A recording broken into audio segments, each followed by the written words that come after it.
10 Things You Didn't Know About John Dillinger.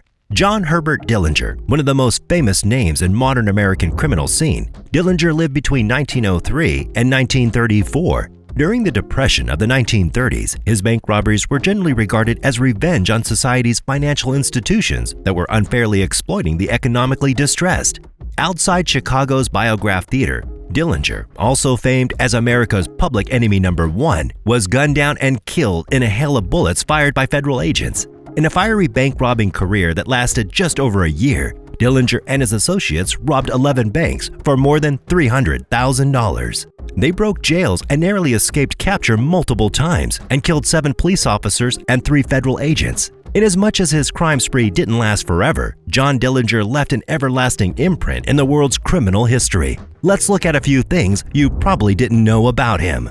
But before we get it on, kindly be sure to subscribe to our channel and hit that notification button so that you'll be able to get updates whenever we upload any new content. And now, let's go.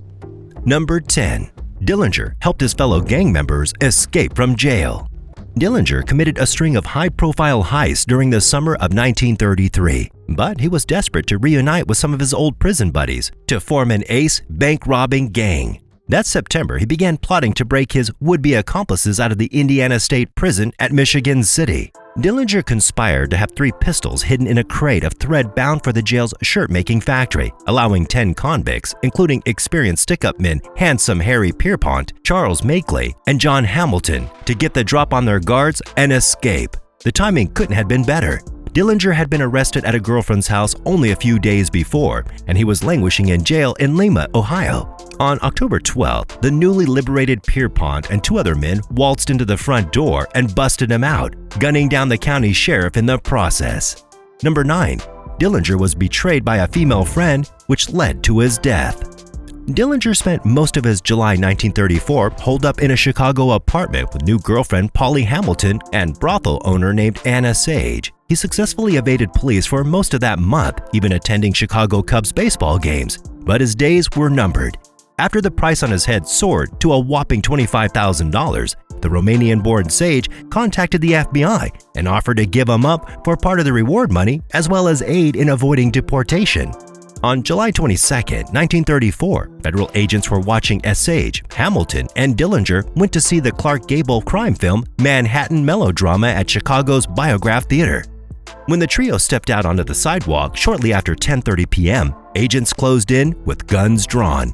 Dillinger struggled to pull a .38 automatic from his pocket and was quickly cut down in a hail of bullets. He died on the scene. Sage was also later deported in 1936. Number 8. He almost led to sacking of an FBI director. The Dillinger gang was so dangerous because of their modern usage of lookouts, vault men, and getaway maps. They also had machine guns and bulletproof vests at their disposal. In April of 1934, the gang was hiding out at the Little Bohemia Lodge in Wisconsin, and the FBI found out.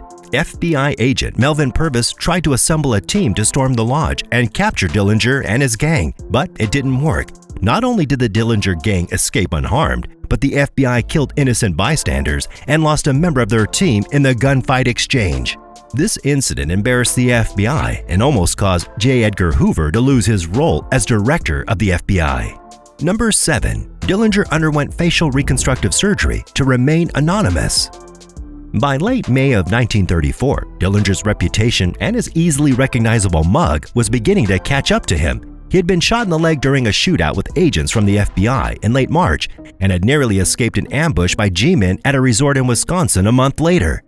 Desperate to change his appearance, he paid $5,000 to enlist the services of Wilhelm Losner and Harold Bernard Cassidy, a pair of underworld plastic surgeons. After anesthetizing Dillinger with ether, the doctors gave the gangster a rudimentary facelift, removed several moles and scars, filled in his famous cleft chin, and used chemicals to burn off his fingerprints.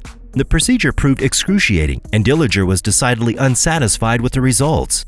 Upon looking in the mirror, he supposedly exclaimed, "Hell, I don't look any different than I did." Number 6. Dillinger was a nationwide celebrity. With so many famous bank robberies and getaways, Dillinger's face was splashed across newspapers and newsreels as much as some Hollywood stars. An Indianapolis lottery on when he would be captured proved so popular it had to be shut down, and his father was offered a small fortune to do public speaking engagements. When Dillinger and his gang were arrested in Tucson, Arizona, scores of people filed through the city jailhouse just for the opportunity to lay eyes on the dashing criminal.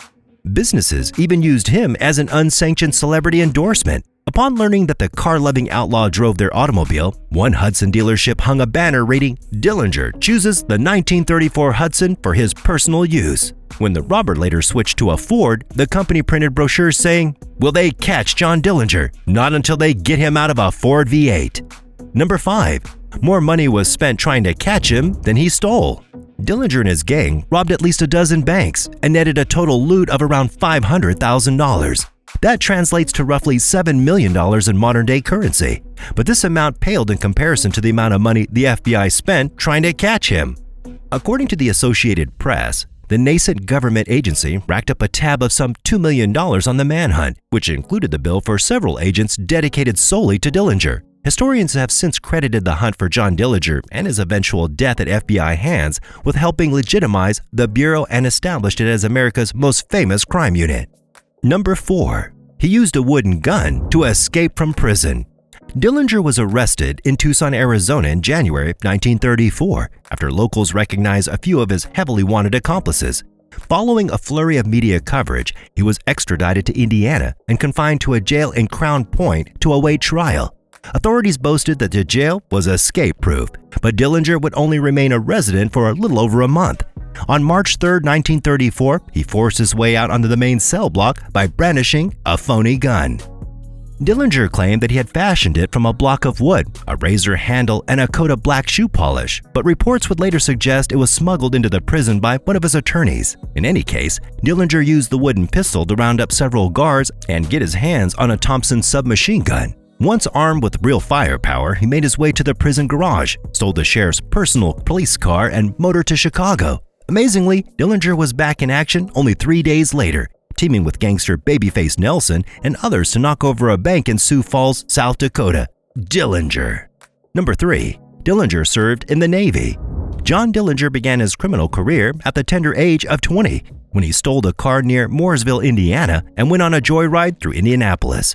Confronted and nearly gunned down by police, he decided to enlist in the U.S. Navy, purposely to escape arrest. He later spent a few months shoveling coal aboard the battleship Utah, but the future gangster didn't take well to military discipline. He was repeatedly censured for insubordination and going AWOL, and spent several days in solitary confinement before finally deserting for good in December of 1923. Number 2. His body and grave was viewed by thousands of spectators. Dillinger's astonishing celebrity became more apparent than ever after his death. Souvenir hunters dabbed handkerchiefs in his blood at the scene of the shooting, and thousands of people lined up to view his bullet-riddled body when it was put on display at the morgue. A mob of spectators later gathered at the funeral home, and despite efforts to keep its date a secret, more than 5,000 people appeared at the cemetery for his burial. Dillinger's casket was encased in cement to deter grave robbers, but his headstone later had to be replaced several times after people claimed pieces of it as keepsakes. Number 1. He could still be alive. Even after Dillinger was allegedly shot and laid to rest, there were some skeptics that didn't believe that he had been killed.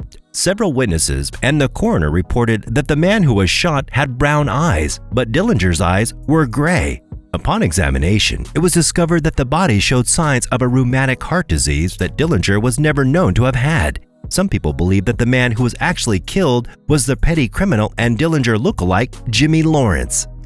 However, fingerprints from the body matched those taken from Dillinger in previous arrests, and Dillinger's sister positively identified his body before burial. And while there were plans to exhume Dillinger's body in 2019 because some of his relatives still believe that the FBI killed the wrong man, Dillinger's nephew Michael Thompson withdrew his lawsuit against Crown Hill Cemetery in 2020 after they resisted efforts to proceed with the exhumation. If by any chance he's still alive, then Dillinger is 119 years old, which is very possible. Otherwise, our video ends. And hey, thanks for watching. Goodbye.